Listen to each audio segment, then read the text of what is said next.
Enquanto o mercado estava distraído no carnaval, três coisas aconteceram nos Estados Unidos. Um fundo de crédito privado restringiu saques, as vendas de imóveis atingiram mínima histórica em décadas e o déficit comercial americano disparou 33% em um único mês. Isso não é ruído, isso é tensão acumulando. Bom, essas notícias sobre a economia americana vêm confirmando aquilo que eu venho comentando aqui com você na comunidade. A economia americana está bastante fragilizada, né? A situação ainda piora com a política de gastos atual do governo Trump, né? Que gosta de falar que os Estados Unidos têm a economia mais quente do mundo atualmente. O Dow Jones chegou a 50 mil pontos. No final do meu governo, o Dow Jones vai chegar a 100 mil pontos. Continua realmente contando, né? Vangloriando que a economia americana está vivendo um excelente momento, um novo ciclo dourado, como ele mesmo disse no início do governo. Mas os dados econômicos mostram que a situação é bem diferente, né? A gente percebe aí o quanto o mercado imobiliário ele está realmente sucateado, né? Houve uma grande queda de vendas de imóveis usados, né? De imóveis, não imóveis novos, mas imóveis usados ou imóveis antigos nos Estados Unidos. Por quê? Por que isso está acontecendo agora? Os preços estão muito caros. O imóvel subiu muito nos Estados Unidos. Subiu pela interferência do Banco Central americano, pelo corte de juros, por juros baixos por muito tempo,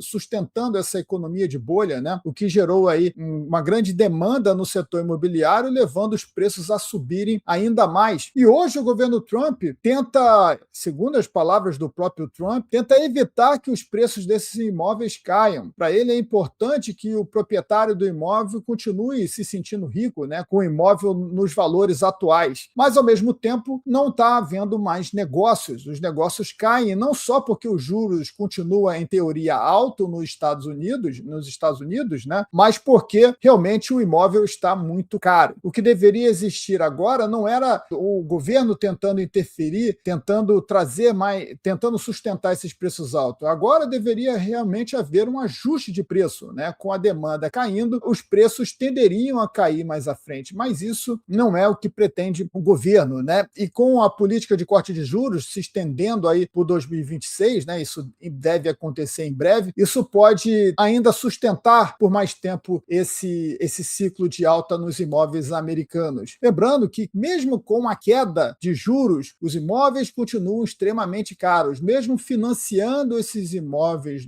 em patamares mais baixos, né? O valor dos imóveis torna impeditivo para muitos trabalhadores americanos, o mercado de trabalho que está desaquecido fortemente. A gente vê criação de vagas divulgadas pelo governo todos os meses, são criação de vagas de meio período, em sua maioria, americanos que têm 2 até 3 trabalhos de meio período, não é um trabalho de tempo integral. Essas são as vagas que estão aparecendo nos Estados Unidos atualmente, né? Aí o déficit comercial americano, a dívida pública chegou a 38,7 trilhões. Olha, isso foi um acréscimo aí do primeiro ano do governo Trump de 2,6 trilhões de dólares. Olha esse número que eu estou trazendo aqui. A dívida americana está subindo acima de 2 trilhões de dólares ao ano. E a tendência, pelo que a gente está vendo, chegando a 2,6, é que chegue em breve a 3 trilhões de dólares. É uma dívida impagável. Eu já comentei aqui, já critiquei bastante essa política de endividamento dos Estados Unidos, um estado grande que se beneficia do status do dólar de reserva de valor, né, dessa possibilidade dos Estados Unidos exportarem, melhor dizendo, a inflação pelo mundo, com a impressão de moeda, com os títulos de dívida sendo negociados no mundo inteiro. Agora, esse cenário começa a mudar e a gente vê claramente essa desdolarização que está acontecendo, enfraquecendo o dólar, os bancos centrais passando a comprar ouro, vendendo os treasuries americanos, os investidores também apreensivos com os yields aí de longo prazo do Tesouro Americano, que tendem a ser ainda mais altos, né, porque o investidor hoje começa a perceber que os rendimentos não pagam a inflação, então passam a vender e isso vai forçar uma interferência do Banco Central. Eu já falei aqui em algum momento. O déficit comercial do mês de janeiro subiu 33%. É o que eu falei também aqui na comunidade. Isso é reflexo direto dessas tarifas do Donald Trump. O déficit já acontecia, mas agora os Estados Unidos estão importando menos produtos, já que as tarifas tornaram mais caros os produtos para os americanos. americanos, esse déficit ele está crescendo. Quando o Trump tinha na mente, né, com essa política que não dá para entender econômica, que as tarifas iriam diminuir esse déficit comercial, que os Estados Unidos passariam a produzir mais e que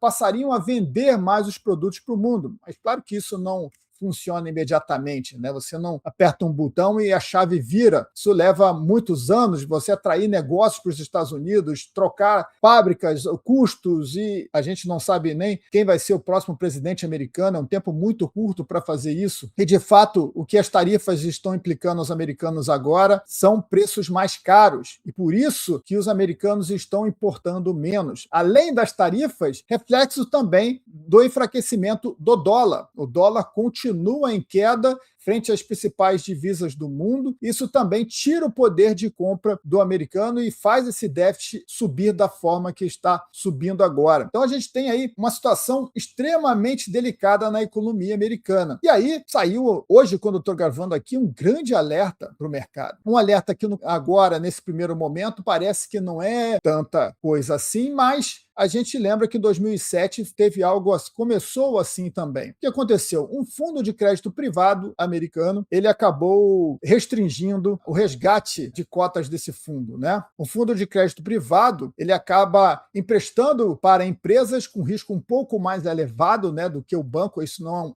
o fundo não é um banco. Ele promete pagar yields aí com retorno de 8, 9% ao ano. Isso atrai bastante investidores. Imagina quando os juros estavam ali por volta de 1, 2%, o investidor americano, se investisse no Tesouro, ia ter esse retorno, mas se você investir num fundo de crédito privado, que tem um risco maior, você consegue retornos aí de 7 a 9%, né? Com isso, a atração desses fundos de crédito privado subiu gigantemente. E agora tivemos o primeiro problema com um desses fundos, né? Como os juros passaram a subir, as empresas que estão super alavancadas, endividadas, têm problema de pagamento, o risco começa a aumentar. Ao mesmo tempo, a gente passa a ver os treasuries americanos, o tesouro americano, os yields subirem, né? Então o retorno hoje chega acima de 4% nos yields de 10 anos. O investidor pensa, poxa, por que eu vou correr risco num fundo de crédito privado que paga 7% ao ano se eu posso pegar de 4% a 5% aí no tesouro com exposição ao risco bem menor, né? E é isso que está acontecendo agora. Começou a ter um fluxo, né, de saída desses fundos. Só que o fundo não tem caixa para ter essa liquidez imediata para honrar esses resgates. E isso acaba impactando nessa mudança de regra. O fundo ele acaba mudando a regra e acaba travando os saques nesse primeiro momento. Em 2007, antes da crise do subprime, isso também aconteceu. Começou com um fundo e essa coisa foi escalando e ali era um prenúncio do que vinha acontecer em 2008. Por enquanto, só temos esse fundo, ele se chama Blue Wall, né?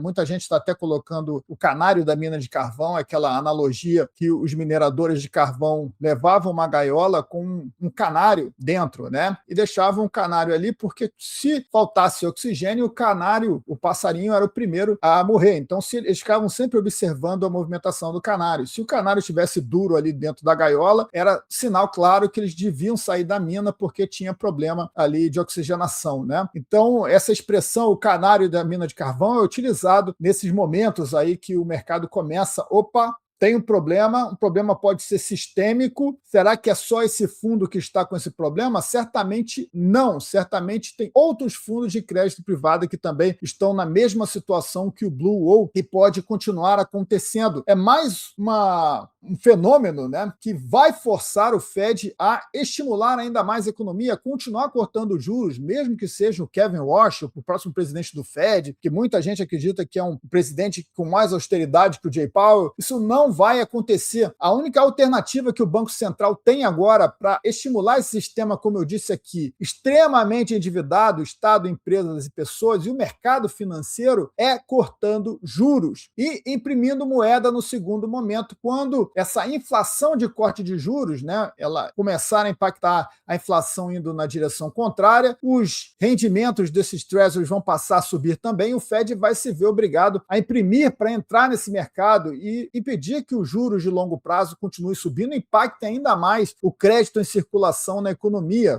forçando uma recessão econômica, né? Uma recessão ainda mais forte. Então, a única alternativa para o Banco Central americano, dentro desse cenário que eu trouxe para você aqui, é continuar cortando juros. Não caia nessa onda do mercado financeiro agora de acreditar que o Kevin Walsh, que é esse nome indicado pelo Trump, é um nome de mais austeridade do que o Powell, que ele não vai expandir o balanço do Fed, ele não gosta de cortar juros, mas ele não gosta também de imprimir moeda, não tem alternativa. Quando o sistema está dessa forma, a coisa vai continuar acontecendo. O sistema não está quebrado, ele está ficando pesado demais para continuar funcionando sem consequências. O sistema americano está tensionado, a dívida cresce, o déficit aumenta, o imobiliário trava, commodities começam a subir e o ouro sustenta o patamar histórico. Na mentoria Premium, a gente não reage à manchete, a gente se posiciona antes dela. No último ano, replicando essa leitura de ciclo, tivemos operações que superaram 170%. Se você quer aprender a montar essa carteira de investimentos e entender como estruturar essa posição, risco, proteção e capturar esses movimentos, ter lucros como esse que os assinantes Premium tiveram no ano passado, o link está